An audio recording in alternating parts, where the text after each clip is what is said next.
All right. Welcome into the quarantined editions of the Madness, everyone. Thank you for tuning in again. Jessica Town on one end over in Pennsylvania.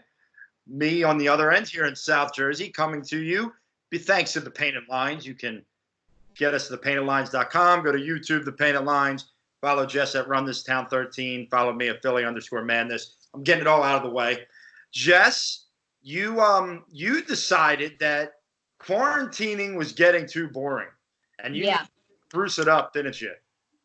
How is that little sprucer upper known as Nola? She's more well behaved than Joe. Wow. At least. No, I'm just kidding. She's adorable. She's smarter than Joe, though. She's smarter than both of us combined, I think. She's the smartest little thing, but she's adorable. She's actually grown a lot in the last week, so she's getting bigger, but she's adorable. She's so great. I would bring her over and put her on the screen, but she's sleeping right now, and we like that. We like that. Her sleep. Please let It's like a baby. When she sleeps, I need to get my work done, or I need to sleep. Yes, understood. Well, so obviously still no sports, but that does not mean we don't have things to talk about. We got plenty of stuff to talk about, as Jess just throws it in my face that she's got good chicken nuggets over there. I ate peanut butter and jelly for like the 13th day in a row, I think, today for lunch. If you're acting like this isn't what I've been eating for every meal, you're crazy. Oh, man. But I was working earlier while Joe was watching Nola, so now it's my time to eat while we record this while she's sleeping and not trying to steal my food. That's what it's all about. This is what quarantine's all about. So we want to have a little fun with you guys today. We are going to talk a little Eagles here early on, some things from the last time we recorded, which was about 2 weeks ago. But then we have a couple top 5 lists we've come up with. We decided for this week, and we'll do some of these, I think, maybe every week. We'll do some top 5 lists just because that seems to be the thing right now. So we have the top 5 best moments from this past Eagles season. We have the top 5 best things we've watched during quarantine. And then I had teased this last week that I wanted to do my 5 least favorite Sixers of all time. So I did it. And I have some honorable mentions. And I will tell you that Robert Covington is not in the top 5. When I went back and I looked into this a little bit, I realized I don't necessarily hate Robert Covington. I hate Robert Covington fans. So it was unfair to put him in the top 5. So he made honorable mention, but I put him in the top. He's not in the top 5. So we'll get to that and how I'm an idiot, which I'm sure Jess will let you know very quickly later. So Jess, since we've talked, the Eagles have brought in a safety.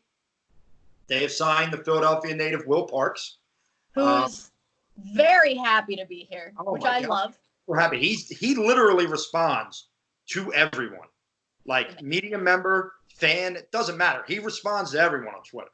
I love it. And the best thing was when he took his number of 28, people tried to be like, "Oh, that was so and so." He's like, "I don't care. It's mine now." Yeah, that was actually really funny. The last one to wear it was Jay Ajayi, and the one tweet he quoted, I forget what the person said, but it was really funny. I'll try to find it while we chat here. Yes, but good signing. You know, a guy that plays well, that kind of fills a need, obviously, with Malcolm Jenkins leaving. You know, my hope is that some of these new guys like Darius Slay and Will Parks, when they come in here and understand that leadership is something that's going to be needed, especially in that secondary that's got a lot of young guys, you know, outside of maybe Jalen Mills. Because they're going to have to not only lead by example, but they need a vocal leader. I know that Jalen Mills has said he's going to do it. But, you know, we'll see how it plays out. Yeah. I think it'll be really interesting to see that. But I think, and this will kind of segue into the other half of this, you know, the 2 biggest issues going into this offseason were going to be, you know, the secondary and the wide receivers. And those are the 2 biggest things. And you and I talked about it. I know I talked about it with Sam too. You know, in my opinion, going into the offseason, if you had to draft one or sign/trade for one, I was all in favor of signing/trading for in the secondary and drafting a wide receiver, and that's where I wanted to go. Just because they're, you know, depending on what they do with Alshon or what have you, there's already so much money tied up in the wide receivers. And obviously, like, I know it's not my money, this, that, the other thing, like, whatever. But at the end of the day, it does have to work out somehow. And having it so unbalanced is, like, just stupid.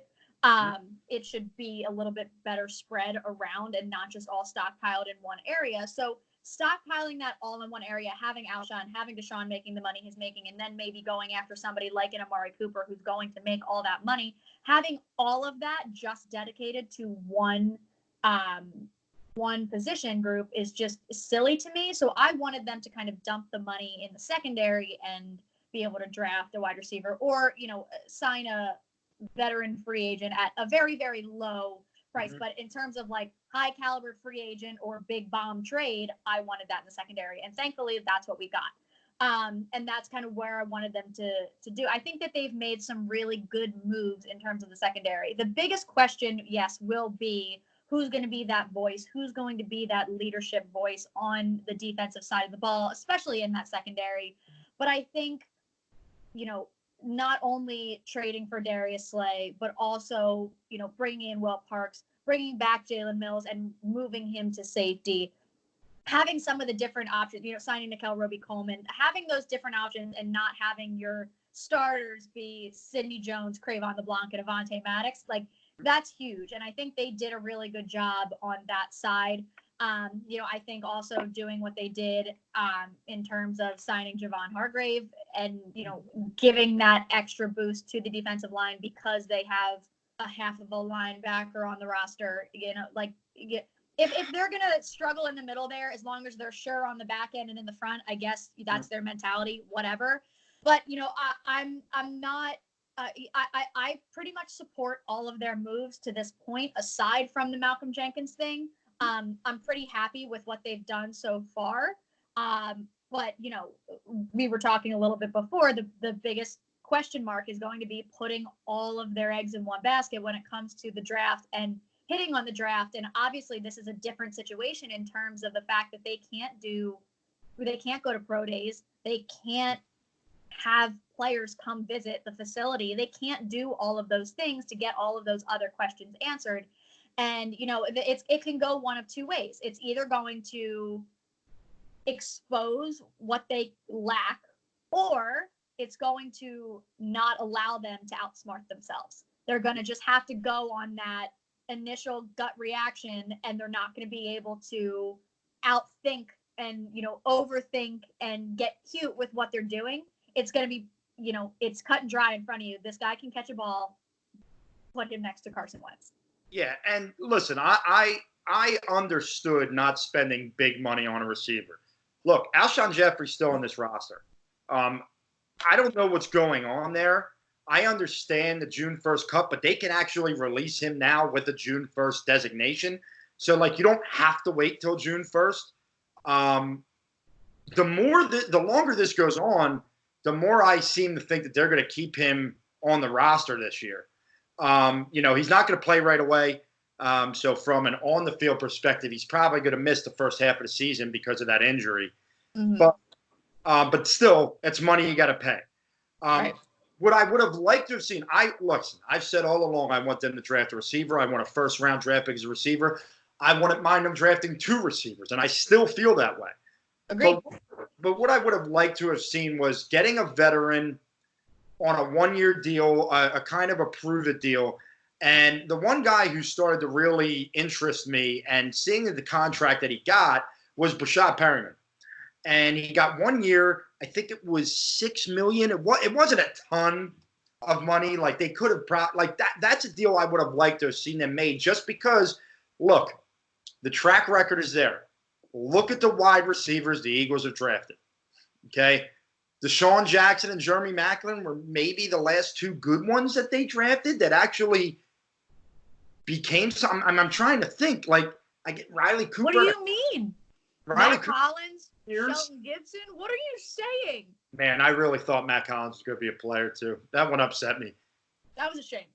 He was a better. I'm pretty excited about that one. I was really excited about Matt Collins. Someone was ripping me. My cousin was ripping me the other day. He's like, "Hey, Rob, remember when you loved Matt Collins?" I said, "Yes, I did." I think we all did. Yeah. So that wasn't like you being crazy. no, That was all of us like, wow, maybe they got another wide receiver that they drafted and didn't screw up.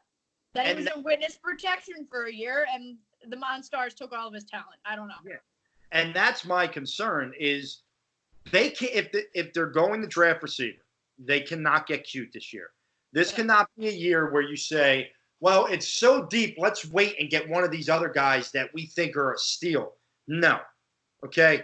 Look, I am a big proponent of trading up. I don't expect it to happen, but that's what I would want. Like, I want CeeDee Lamb, Judy, or Henry Ruggs. Like, that's who I want. I mean, I want one of those guys. I would give up a third to get up there. I would do that. I don't think they will. It's not in their MO. They've already lost a pick with the Slay trade. They're probably more inclined to trade back at this point. To me, if you're not going to trade up, you stay at 21. If they trade back, I'm rioting. Well, if they trade back, the only thing that I could see is, like I was seeing our guy Victor from the Philly Pod is talking about Jalen Reagor, and he thinks that he's a kid that you don't take at 21, but if you can go 6 spots back and get him at 27, it's a better value, whatever, that sort of thing. But what I would do is, and I know people aren't, so at 21, I have 2 names in mind for me at 21. And it's Denzel Mims, because the more I hear about this kid, he's big, fast, he catches the ball, runs good routes, so I like him. But he's not even – I want – and I know it seems like the world's against this kid because he's a slot receiver – is Justin Jefferson. To me, I'm looking for productivity, okay? And I have watched this kid dominate at LSU on the biggest stage in games like a national championship game. I understand that he is more of a slot receiver, but he can play on the outside. He has played on the outside. My concern with that is this is the same conversation we had about Nelson Aguilar 5 years ago. And then they moved him into the slot and he excelled. And then they're like, oh, but he can also play on the outside. And we see how that develops. And I don't want, if they're a slot receiver but can truly play on the outside, I can get with that. And that's fine. But if you're trying to force someone into a position that they're not comfortable in, i.e. possibly Jalen Mills for the last couple years playing this coverage corner when he should have been playing safety, we'll see how that works out in the NFL. But it's things like that where it's like, I'm tired of experiments. I'm tired of it. This is such a crucial time period for the Eagles. I don't want any more question marks. Like, I don't have time for question marks, and they don't have time for question marks. No, and look, every rookie has question marks. Like, we're not naive to that. But to me, I don't believe it's a question mark. I believe Justin Jefferson is the athlete that can go do what you need him to do. And I would rather, like, Jalen Reagor is a speedster. There's no doubt about that. But, and look, I'll tell you, this is probably school bias to me.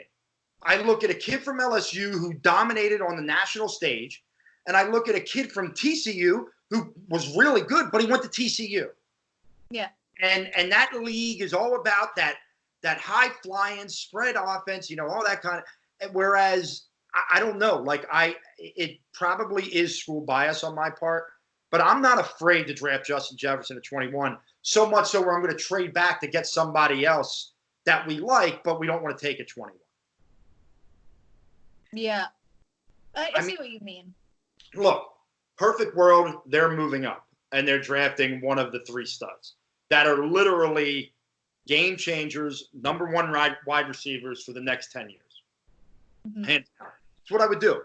But I just don't see Howie doing that at this point, especially with, like you said, right now, Deshaun is still on the roster. Alshon is still on the roster. Greg Ward is, I guess they're high on Greg Ward. They're not going to throw J.J. Arcega-Whiteside away. It's just not in their MO to do that after 1 year. So I don't know if they'll go the route that the fans want, that I think would be the best move. That I think as you said, I think you think would be the best move if they did that. But I will say one thing, because there's a lot of people out there that say, well, maybe they should draft this position in the first round and wait to the second round. No, because it becomes a crapshoot. Now, if you think KJ Hamler, you can get him, but you don't know if he's going to be there at 53 when you're drafting. You know, I'm getting knocked on the door. Should I let them in? Yes. Come in. Absolutely. Right away. Do you want to be on TV? No. No? What do you want to do? I gave Ella my walkie-talkie. You see who it is? Oh, you're good. What? You gave Ella. This is parenting 101 during quarantine. Ready? Take notes. I gave my walkie-talkie, and I said that I want hers, but I can't find Ella's walkie-talkie. I checked in the bedroom. I checked in Ella's pile at her pretend bed, but I didn't miss up anything. I checked in our whole bedroom. Did you check in the toy chest in the family room? I did. I went downstairs by myself and looked. I think you're fibbing. I don't think you looked. I did. I did. Where's Mommy? Mommy said she has to go downstairs. So why don't you go down with Mommy and have her help you look? Mommy doesn't know either. Because I want to call my brother in a minute. Want to call your brother? My brother is You're playing. They're playing. Her brother's dead. Well, I'm doing my podcast with Jess. So why don't you go downstairs with Mommy, and you find a walkie-talkie? High five. Well, Ella didn't bring it down there. I thought Ella just was sad and she put it near her stuff. But if it wasn't there, it has to be somewhere else. So I would check downstairs. It can't be downstairs. I would check downstairs. Okay. Have fun. Go. Skedaddle. If we can't find it, I'll just tell you, okay? No, if you can't find it, tell me after the show. Okay.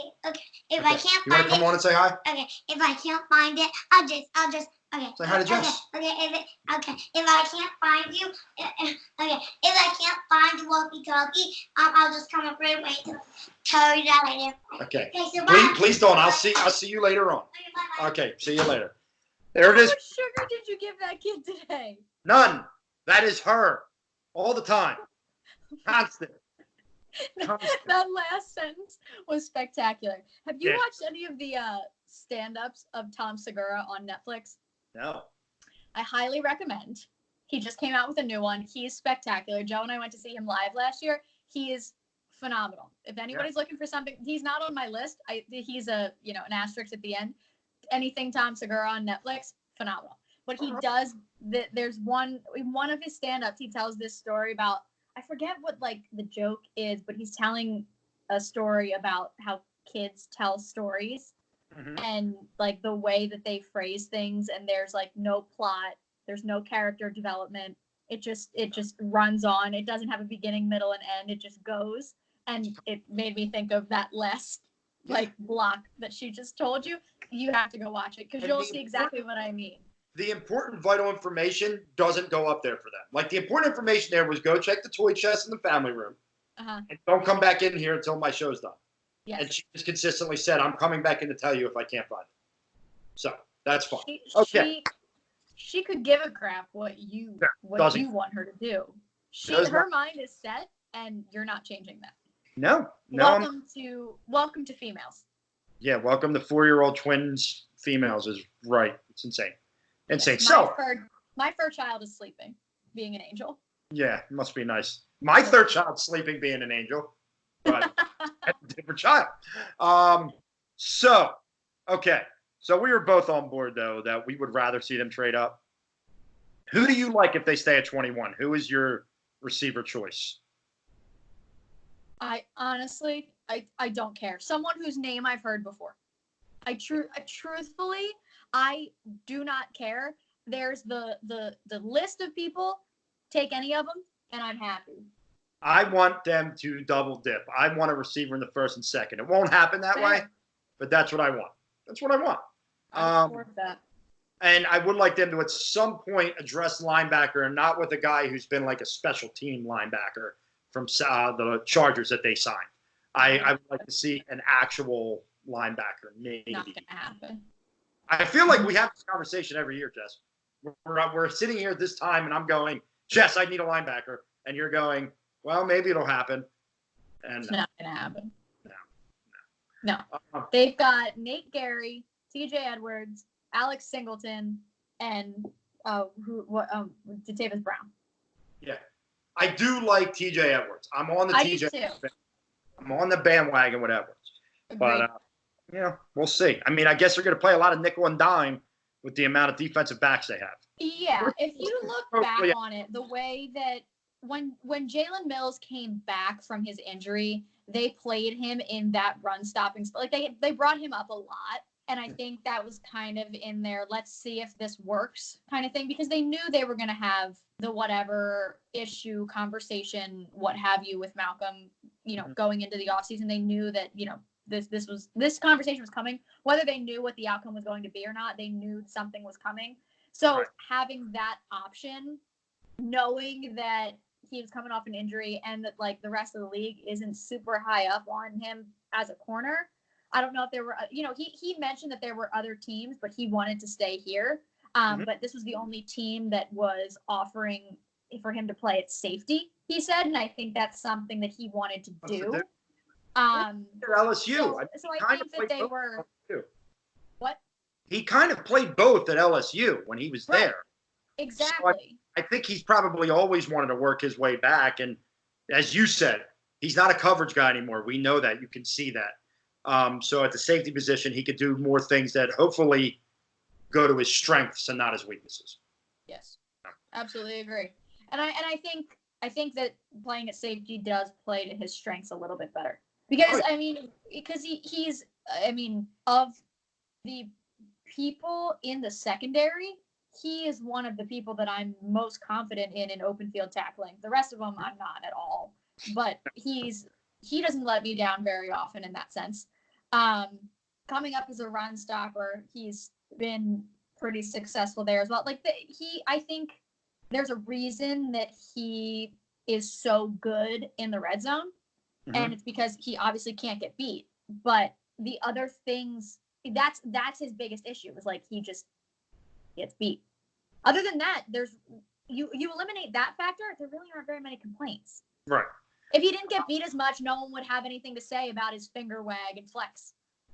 Let me ask you, who do you foresee starting opposite Darius Slay on the outside? I mean, I think we know the competition's between, but who do you foresee actually winning that competition? I can play the Jeopardy music if you want. I'm just trying to think. Honestly, I think Sidney Jones wins that battle. I think Sidney Jones. Yeah. I think it's between him and Avonte Maddox. But I think they want to keep Avonte in the slot. I do too, but I think that if they don't trust Sidney, they'll give it to Avonte. I think you want to talk, and here it is, right? We talked about it. You're not going to have the all-season workouts like you normally would. Right. Who knows what you're going to have training camp-wise for this battle to take hold. But somebody's got to come out opposite of Darius Slay. I hope it's Sidney Jones. I do. I mean, he's got to show up. I really hope for the kid that this is the year we puts it all together. So we shall see. Let's shift gears before we get to our top 5 list and rip on Josh Harris for being a jackass. Gladly. Please start us the off. worst. So for those of you who live under a rock and haven't been scrolling through social media 24/7 while being stuck at home, Josh Harris tried to cut salaries of employees that were making. It started at $50,000. Anybody who was making above $50,000 was getting their salary cut 20%. And that was to, I guess, I don't even know, to help the lower level employees to make sure all of that was covered, what have you, which agree with trying to help the lower level. However, after you do about cutting salary. Right. After a whole multitude of owners came out in all of the different sports and said, we are going to make sure that our hourly workers, our lower level salary employees are all going to get paid what they would have gotten paid if the season went on as normal. That's all come out. I mean, the MLB has come out and talked about how they're going to continue to support their minor league players who aren't getting paid the way they're supposed to be getting paid right now because of this and because they're not obviously playing. so, everyone's coming out and doing that. And Mark Cuban is really the one who's kind of been spearheading the whole thing. And he's been the one who's, I think, been most influential and kind of started that ball rolling forward. And then you've got and additionally, you've got on, other teams where owners who are multi-billionaires are not coming forward to support their staff that way and not saying they're going to do that. You've got players stepping up all over the place, committing money, donating money, and not even just to the salaries of employees, but also to food banks and different things like that. And it's been really great to see the different people in the sports community come out and do that and what have you. But then Josh Harris, the jackass that he is, decides that he is going to cut salaries, and everyone's freaking out. Everyone's tweeting at him, tweeting this, that, the other thing. And then just the pride and joy of Philadelphia, Joel Embiid comes out and says, I'm going to pledge X amount of dollars to cover that missing 20% for all of you, which is probably one of the most savage things that's ever happened to the world. Slap right in the face of his own. Slap to right make Josh Harris then reevaluate. But that was such a colossal F up by that. Who thought that? Why did they think that was a good idea? The amount of bad PR the Sixers front office has given themselves over the last 7 years is ridiculous.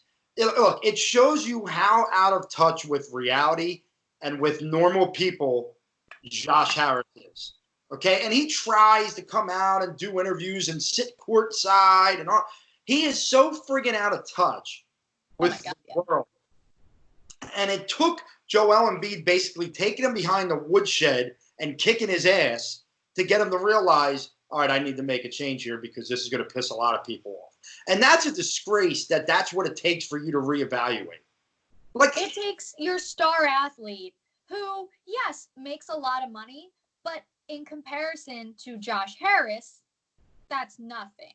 The $500,000 that Joel Embiid was, is giving is nothing compared to what Josh Harris has. And I know, one of my biggest pet peeves during this whole thing is people donating money and then people Googling their net worth and being like, oh, that's all you can give when you're worth it. Yeah, do you think they just have that at their disposal? There's right. Any amount of money that someone, can offer and does offer is more than enough. It was Mark Zuckerberg. He donated $25 million, but he's his net worth is $55 billion. And people are like, oh, that's all you can muster up. Do you have $25 million to give? $25 million, kind of nice. Kind of nice. You know what I would do for $25 million? I absolutely would give some of it to this, 100%. But I would love to have some of that for myself. Yeah. But so I just think the fact that he's that. I mean, I don't even know what word to use to describe that. Egotistical, disgraceful, bastard.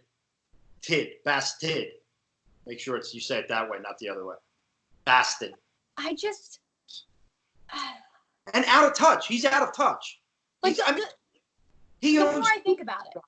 He owns two for him and that other smug SOB that used to come to Sixer stuff, but now he's just a silent partner. I can't remember his name. It's just seriously, if that's what you're going to do, if that's what you're going to be no better than some of the worst owners ever. And I want you to sell the team. I don't want you to have anything to do with the 76ers.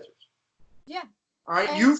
You've turned them into a multi-billion-dollar franchise. Sell them, get the money, sell them to someone who actually understands the city that they're in, the basketball team that they're owning, and get the hell out of here. No one wants you here. And then, then you've got the other part of ownership in Michael Rubin, who, came out and made sure everyone knew he did not support that at all.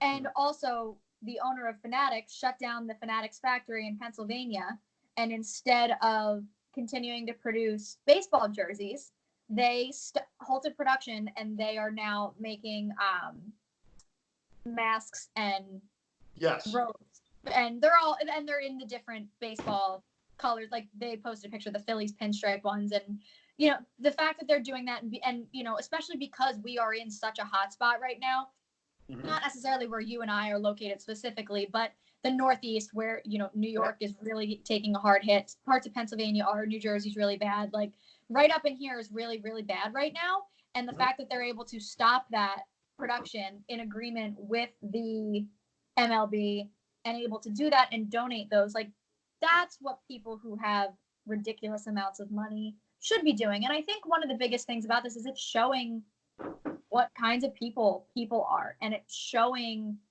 you know, it's showing the differences. For example, I don't know if you're familiar with Hahnemann Hospital in Philadelphia that closed. Yes, that whole thing was ridiculous. Yeah, that closed last year. The walkie-talkie's back. Did we find the walkie-talkie? Did you find it? No. You didn't find a walkie-talkie. I only colored a picture for Aubrey. You only colored a picture for Aubrey. I didn't find it. It's my niece's birthday. Happy birthday, Aubrey. Oh, happy birthday. Yeah, we're going to be surprising her after the show and doing a little drive-by happy birthday for her. Love Since, it. you know, self-isolating. But you need to, Mommy said she needs you downstairs. Okay. She said she doesn't need me. No, she said she needs you. She just texted me and said she needs you. What does she want? She says, please tell Ari to come down here. I need her for something. What do you need, Mommy? No, it's a text. You can't talk to a text. Okay. So I'll go come downstairs. and check you. I'll come and check you later. Bye. Yeah, I'll come and get you when it's time to leave. that's great. Sounds great. Bye. All righty. Take it easy. Okay, we're back. They're my no, favorite. Situation was ridiculous. Yes. So, I mean, it's simple as that. They just need extra rooms with beds to be able to utilize. And the owner of Hahnemann Hospital, which closed last year, wants $1 million a month in rent. Yeah. When, you know, Temple donated the Leah Center for free to Right. be able to utilize. And that's exactly it. It's showing the different kinds of people. And it's really wonderful and awful to see at the same time, because you're seeing how wonderful certain people are, but how awful others are. And so I wish there was more emphasis on the positive. There's not. I wish there were more stories about the different people that have recovered and have been released, the numbers of people that have recovered successfully, instead of just, you know, obviously it is awful and there's no way we can mask that, but the awful stuff tends to be reported more, and, you know, the positive stuff isn't as public. And, you know, same thing with this kind of situation as well, with the money and that kind of stuff. Right. Yeah, it's frustrating, and we hope that sooner rather than later, but we don't want to rush anything right now. I think the quarantine needs to just continue, and we'll see where we're at with that. But for more fun, just let's have some fun. You know, I haven't had a lot of fun. Let's have some fun. Let's have fun. We've created some lists here, and Jess, I think at the very end of the show we should do a "What are we watching this week?" as like a preview of what we can discuss next week. But what do you want to do first? What list do we want to do first? Well, the only two you told me about were 5 things I've watched and 5 worst Sixers. Those are the only ones you told me. I wasn't aware of the Eagles one. I'll gladly do it right now. I've been thinking of it since you mentioned it earlier, but I haven't put too much thought into it yet. Okay. So which one would you like to do that you have? The Sixers list. All right. Turning my page here. All right, we'll go. Each one of us will do our 5 for it all the way down to 1. Okay. I only have 3 because I don't really hate many people that have played for the Sixers. I'm amazed at how many people I have hated that played for the Sixers. And I'll be honest with you, I did my very best outside of my honorable mentions to not name any process Sixers. So like, oh my God, who was the one guy I hated? Oh God, I can't even think of his name now, but he was one of the process Sixer guys that I hated with a passion. But like, in my top 5, I didn't name a process Sixer. There's not one process guy, like a Brandon Davies or, Ish Smith or anything like that. Now, in my honorable mention, I'll give you them. Isaiah Cannon's there, and the only reason I hated Isaiah Cannon was because they did cannonball for a guy who stunk. So that one bothered me. I threw Coven there for no other reason than to piss people off, just because Covington looked like a superstar because he was playing with Brandon Davies and Cannon and those guys. Spencer Hawes. Remember Spencer Hawes? Yeah. Yeah. I wanted to punch him in his face the whole time he was here. And then good old Swaggy P. Really wanted to punch Swaggy P in his face. Mm-hmm. Yeah. Oh, I forgot about him. See, I'll throw him in my list right here. Yeah. See, they're my process guys. And oh my God, this one guy's name, I could picture his face because it was one of those I just want to punch it when I see it faces. And oh my, he thought he was the king of basketball, and he stunk. Like just, I'm gonna have to look it up. Why don't you give me your? All right, you give me your guys first, and I gotta look this up. Okay, so I seriously had to Google like list of Sixers players who've ever played for the Sixers because I couldn't think of any more than the three that I just had in my head. And my three are Mike Muscala. I really don't have anything against the guy. I was just so angry that they told me star hunting and handed me Mike Muscala. Like that just made me so angry in ways I can't even explain. And it upset me a lot. Mention. Yeah. Markelle Fultz, I would like to pretend he doesn't exist, but for purposes of this list, he has to exist. And Jared Bayless is probably my least favorite Sixer of all time. Jared Bayless is a good one I didn't even think about. Yeah, he's my least favorite Sixer of all time. And there was nothing that was quite as satisfying as when we went to the game last year when the Timberwolves came to Philly. It was after post Jimmy Butler trade. So Jimmy playing against the Timberwolves for the first time. Yeah. I don't know if it was the first time, but it was in Philly. The Sixers put up like 150 points. It was an absolute rout of the Timberwolves. But Jared Bayless, every time he touched the ball, got booed so hard, and it was unbelievably funny. I just looked at the 2015 Sixers roster, which, by the way, is huge because of the amount of 10-day contracts they had. Listen to some of these names. You ready for this? Yes. 2015. This was 5 years ago. So for all you bitching about the Sixers, this is what we were watching 5 years ago. KJ McDaniels.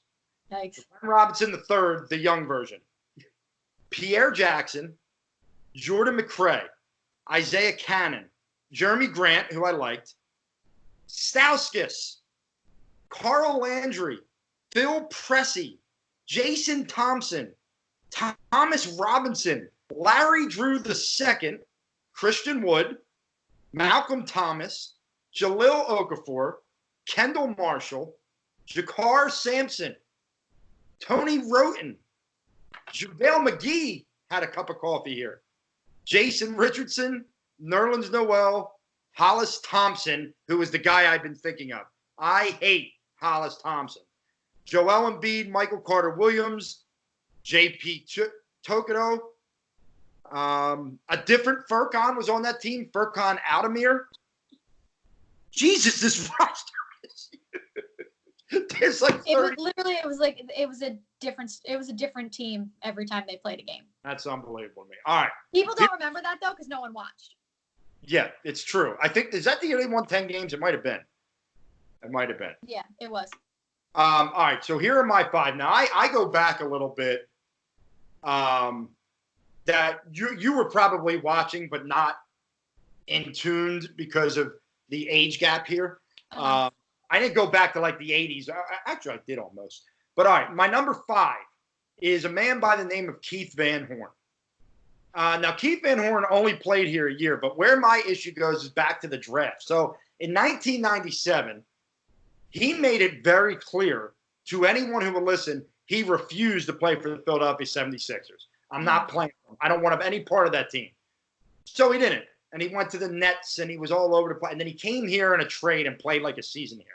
And he was like just, So I hate him because he thought he was too good for here. And then he came here supposed to be a big savior with Iverson. I think it was a year after the finals. It was 2002. He was supposed to be a guy that could score from the outside, and he did nothing. He did absolutely nothing. So I hate Keith Van Horn. Number 4. Fair enough. Glenn Robinson Sr., not the third, Sr. People forget that he came here for a half a season. He comes over in a trade. He's supposed to be that dog, like that backyard, the junkyard dog. Instead, he was just a dog. He did nothing. He was lazy as hell. He sucked. It was like the end of his career, and all he did was collect a paycheck. It was an absolute abomination. That was the 2006 season, I believe. Okay. And it was you still had Iverson, but you were starting to, and he was supposed to be the guy that kind of rejuvenated stuff, almost like a Chris Webber was a year or two later. Instead, he sucked. Just absolutely sucked. Mm-hmm. Here's a name from the past that comes in at number 3 for me, Derek Coleman. Okay, and Derek Coleman was a guy that was an excellent college basketball player at Syracuse, and he had 2 stints here. But to me, here's how I remember Derek Coleman as a young kid. Just an overweight shell of a player. He was just overweight, lazy, thought he was better than he was, walked around here like his you-know-what didn't stink, and the fact is he stunk. Like he did nothing. It was during those bad years in the 90s of Sixers basketball. Almost like post-Charles, I guess you would call it. Derek Coleman's a guy, he's a hate to face. I say him, I want to punch him. I want to punch him. Number 2, Andrew Bynum. That's a good one. Do I have to explain anything about Andrew Bynum? Do I? How did I forget him on my list? Because How he did I miss him played. on my list of Sixers? Because he never played. Never played.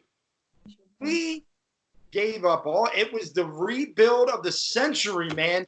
Bynum was going to be our savior. He was going to be. They did a big press conference for him. They had a parade and a pep rally for him never to play a game. Ever. And I'll never forget, towards the end of that season, Doug Collins being asked a question, and Doug Collins saying, I ask all of you to just pray for him. He's a good kid. He needs prayer. That's when I wanted Doug Collins fired. That was it. That was the moment. I was done with Doug. From that moment.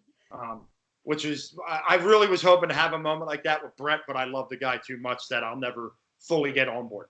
Yeah. And number 1, and maybe my most questionable, controversial, people are going to want to fight me, but understand I'm talking about their time as a Sixer. So it wasn't post-Sixer career. And that would be Mr. Andre Iguodala, okay, who walked around this place like he was God's gift to bad. And everyone says, well, the Sixers made him out to be. There's something called being a little humble and having a little humility, especially when you have major flaws in your game that make it that you will not be successful until you are surrounded by superstars a la Golden State. I remember him slapping players off, yelling at guys. He was an awful leader at the time. I know things have changed, but he was an awful leader at the time. And I can remember when they beat Chicago in that one playoff series where he hits the foul shots. I can remember if he couldn't shoot. I don't know. He must have blacked out in that moment because he might have been the single worst free throw shooter at that time. He was awful, and he couldn't shoot threes. But God, if he didn't want to tell you, he was the best player in the league. And I'm telling you, and I've always hated him for that. And that is why he comes in number 1 as my least favorite Sixer. So I take it you haven't read his book? No, because he is my least favorite Sixer. Like him now. Think he's a good guy. I would recommend reading his book. Why? It was a phenomenal read. I read it last summer. Oh, we've got movement. You stay asleep. Movement is never good. Oh, movement. She's literally laying on her back in the middle of the beanbag because she is such a little diva and she's taking up the entire beanbag right now. What are you trying to do? Oh, she's stuck on her back. She can't get up. Oh, that's not good. I know, girl. I read it when we were at the Outer Banks last summer, and I read it in 2 days. And it was just, talking about different sorts of mental health things. And like he suffers from insomnia. So his entire time as a Sixer, he didn't sleep. He lived in Philly and didn't sleep. Hold on, my dog's doing God knows what. I have to go grab her because Joe's working. You go grab her. I'm going to start one of our other lists. Yes, please. Okay. I'm going to give you guys my 5 best moments of the Philadelphia Eagles season right now. We're going to end this thing here in the next 15 minutes or so. We'll talk about what we've been watching through quarantine and what we're going to be watching. So here's my 5 best moments. Number 5, opening game of the season, Deshaun Jackson comes back. It starts terribly, but 2 touchdowns later from Deshaun Jackson, and we were over the moon. They had a win. They had a deep threat. They had their speedster. Lo and behold, that would be literally like the only time he played all year. But it was a great moment, and hence why it comes in at 5 and not higher, because it was the last moment we had with him. Number 4, the Philadelphia Eagles are in the middle of a 3-game road trip, and they had lost the first 2 bad. They lost to Minnesota. They lose. They get crushed by Dallas. Oh, look, it's a puppy. There's our puppy. There's Nola. Nola, welcome to the madness. Thank you for joining us. Thank you for my kisses. Nola, you are the first guest we've had in like 6 months. She smells my nuggets, or the plate with the nuggets. Yeah, she wants that plate. I know. The plate. All right, so you listen up here. All right, so they lose 2 in a row. They're going into Buffalo. It's the last game of a 3-game road trip. And Buffalo was 5-1 at the point, and obviously Buffalo was a decent team as we came to see them make the playoffs. Mm-hmm. And they get a statement win in Buffalo where they really beat them up. I mean, it was 31-13 final, and this was the game where Miles Sanders emerged as a guy that we knew we were going to love. He had the big run for a touchdown. He was just, and it was one of those games where it was a statement win at that time, and it made you feel a little bit better going forward for the season. Right. Number 3. Another one. They lose 2 in a row to the Falcons and the Lions. They got to go on the road for a Thursday night game in Green Bay with no receivers outside of Nelson Aguilar. Mm-hmm. I know Alshon played in that game, didn't he? Alshon came back for the Green Bay game, but he was still a little banged up. Like he was going to get bit. And they go on the road on a short week where road teams never win, and they beat Aaron Rodgers, and they play a great game. They run the football. They control the clock. And then they get an interception at the goal line in the final minutes to solidify the win, which was just phenomenal. It was one of those moments where you were super pumped once again. Mm-hmm. My number 2, I kind of give 3 games, and it's Giants, Redskins last game, and both Giants games and the Redskins. So obviously it's amongst the 4-game win streak. It gets them the division. It gets them into the playoffs. The first Giants game is an overtime win. You beat the Redskins in the last-minute touchdown to Greg Ward. They were just great moments, and it really solidified the season. They won the division because of those 3 games and because of my number 1 moment of the season. And my number 1 moment is 17-9, Dallas, with all of your talent, with all of your guys, with all the money you spend, you will not make the playoffs. You will lose to the Eagles, and the Eagles will be division champions. And I loved it. Loved it. There's my top 5 Eagles moments of the year. Let's see. My top 5, in no particular order, because you didn't inform me of this list. I wasn't prepared for this one. The first touchdown to Deshaun. I think I would have to say, Nola, come here. Read. What is this? Oh, wow. Okay, I Yeah. missed. I just didn't read. That's my bad. I'm sorry. It's been a little crazy in here over the last week. Obviously, that last moment with Sidney Jones in that Dallas game was just wonderful. Yes. Let's see. The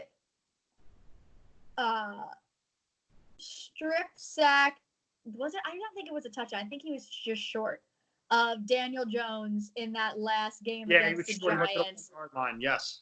That was, I enjoyed that thoroughly. Mm-hmm. I'm trying to think of the other games I was in attendance for. I don't know. We just watched All or Nothing. We didn't watch the last episode yet. We're almost done.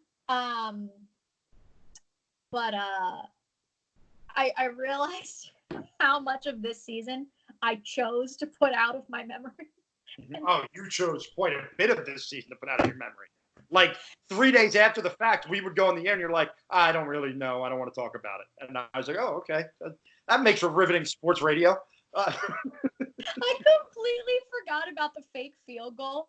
Like, I completely forgot. That was not in my brain any longer. Like, I put that so far out of my brain, and I watched it and was like, oh my God. Like, that was real. That really happened.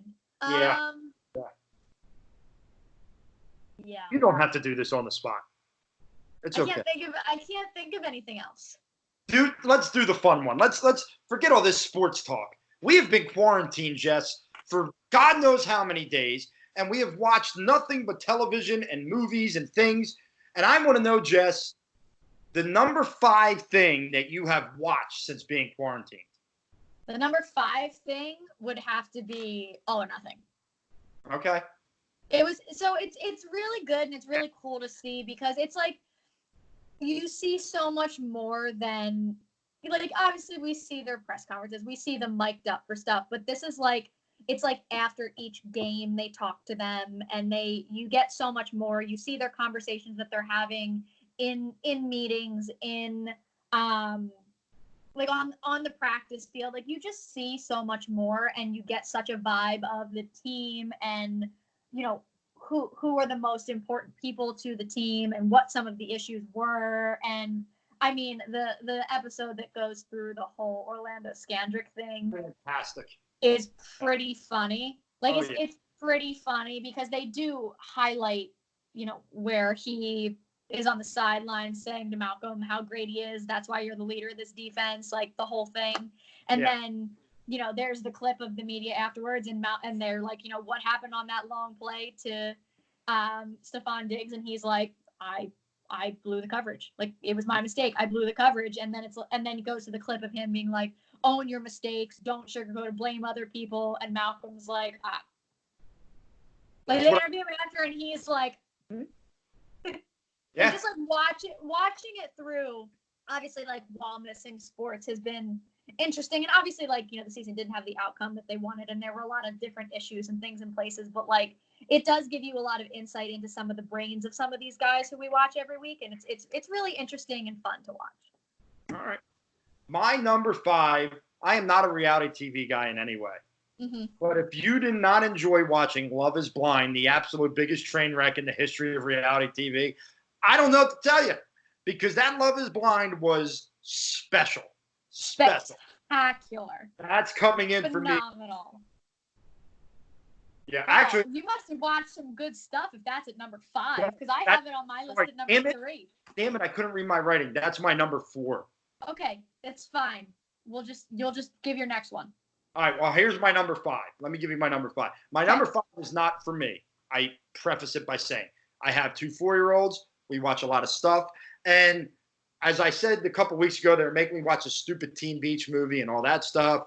And I love The Descendants, and we tried High School Musical. Well, they found another Disney TV movie that has a first and a second, and it's called Zombies. And Zombies. Now, the premise, ridiculous. The acting, ridiculous. But they're jamming in these movies. The songs are head bobbers, and I'm going to give that my number 5 because I've watched it every day for 17 days, at least 1 or 2. So I have to give that number 5. Phenomenal.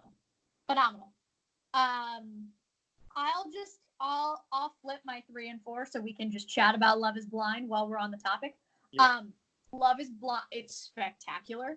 Oh my God. If you haven't watched it yet, they take single people who are looking for love, and they sit them in these little pods, and they talk to each other through a wall, and they see if they can establish an emotional connection and fall in love without ever seeing the person. So then they propose to each other, and they get engaged, and then they see each other.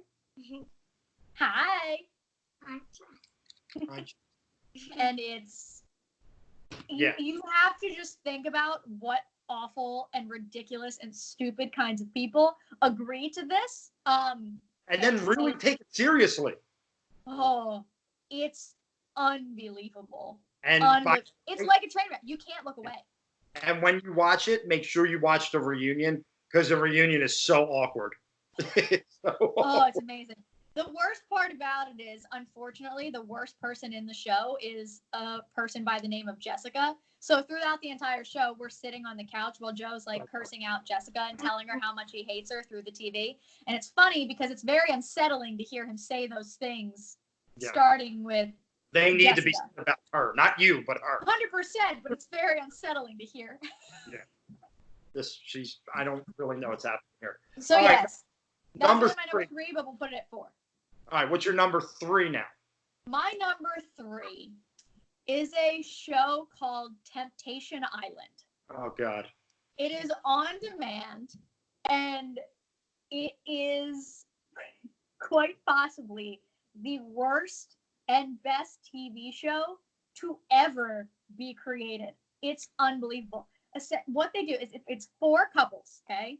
Mm-hmm. And they all go to the island for different specific reasons, but ultimately it's to see if their relationship, is meant to be, if they're meant to be together, if they're meant to be with this person. And what happens is the 4 girls live in a house with 10 single guys, and the 4 guys live in a house with 10 single girls, and they're there and they go on dates with the different single people and see if they're tempted. Then at the end of each episode, they go to a bonfire, still separate. Like, they don't see their significant other for like a month. And they show them clips of their significant other and what they're doing. But there's no context to them whatsoever. So it could be the most innocent thing, but they cut it so you don't get the before and after. You just get that. It is the most wonderful television ever. Because it's unbelievable. You like see this couple, and it's like, she has trust issues. He's cheated on her in the past. She has trust issues. She doesn't know if she can trust him. So she's like, let's go to Temptation Island so you can prove to me that I can trust you. Mm-hmm. Why? Stupid. Dumb. Why? Because the difference is the girls see things about their boyfriends and they get all in their feelings and emotional, and they go back and they like cry to the 10 single guys. But the dudes are just like hurt, and they go back to a bunch of like drunk bikini clad women ready to party. And like, oh, it's sensational. And then at the end, you have to decide if you want to leave the island with your significant other, leave the island with someone else, or leave the island alone. And then the reunion. This season was much better than the first season. The first season, like, you think about it, you're like, this is the dumbest premise for a show. And it is. However, spectacular television. Okay. My number 3 is a show that's been on for years, but I think it's one of the funniest shows ever on television, and that's Impractical Jokers. If you can't watch Impractical Jokers and laugh your ass off, I don't know what to tell you. Like, it is, what they do to each other is the greatest thing ever, and they film it, and it's so funny to me with the things they make each other do. I can watch Impractical. I can't watch it like for hours on it. An episode here and there I enjoy, but like my brother used to watch it all the time, and after a certain period of time, I just had to walk away because some of it just makes me too uncomfortable that I can't deal with it. Some uncomfortable stuff. All right. But yeah, that's a good one. 2. My number 2, we watched the most recent season of Shameless on Netflix. I don't know if you watched Shameless, but I used to. I got to go back to it. I really do. It's just a good show, and it's I don't want to say like real because some of it's like very extra, but I just think that it makes you laugh, it makes you cry, it can hit home in so many different ways. It's just a really good show, and for me personally, like, I love like the reality TV crap, and I love things that are gonna make me laugh.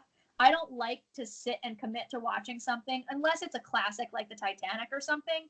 I don't like to sit and watch something that's like gonna make me feel terrible. Like, if I'm gonna sit and dedicate that time, like, I want to enjoy a Disney movie, or I want to laugh, and I want to be entertained. I don't. Are you being entertained right now? I'm being entertained right now. This is actually gonna go to number 1 on my list. All right, my number 2 is an Amazon show called The Man in the High Castle, Ooh. which I thought was just a historical fiction show because the premise is that Japan and Germany won World War II Okay. and take over America. Ooh. What I didn't know that there was going to be a major science fiction element in it, that I have never in my life been so confused by a show, yet so enthralled. Like normally if I get confused, I'm out. Picture of Jess. She's taking pictures of you, Jess. You might want to smile. Okay, that's enough taking pictures. Stop. You have lots of pictures of me on your phone. And but this confusion is so different in the sense that it enthralls me. I need to know more. I'm in the final season. I have like 7 episodes left. Oh, here's the other one. Hi. Say hi to Jeff. Then say hi to YouTube. Say hi, YouTube. We watched High School Musical. We watched High School Musical, she said. Did you love it? Yes. You're lying. You did not love it. You have to watch it. I Hey, love you High have School. to watch it again. Watch it again, and then watch High School Musical 2, and then watch 3. There's 3 of them. They're good. They're my favorites. You have to watch them. You'll love them, I promise. The Man in the High Castle. Confusing, but enthralling. Just really good show. So that's my number 2. All right, Jess. And your number 1. Please tell me we have the same number 1. Any Disney movie.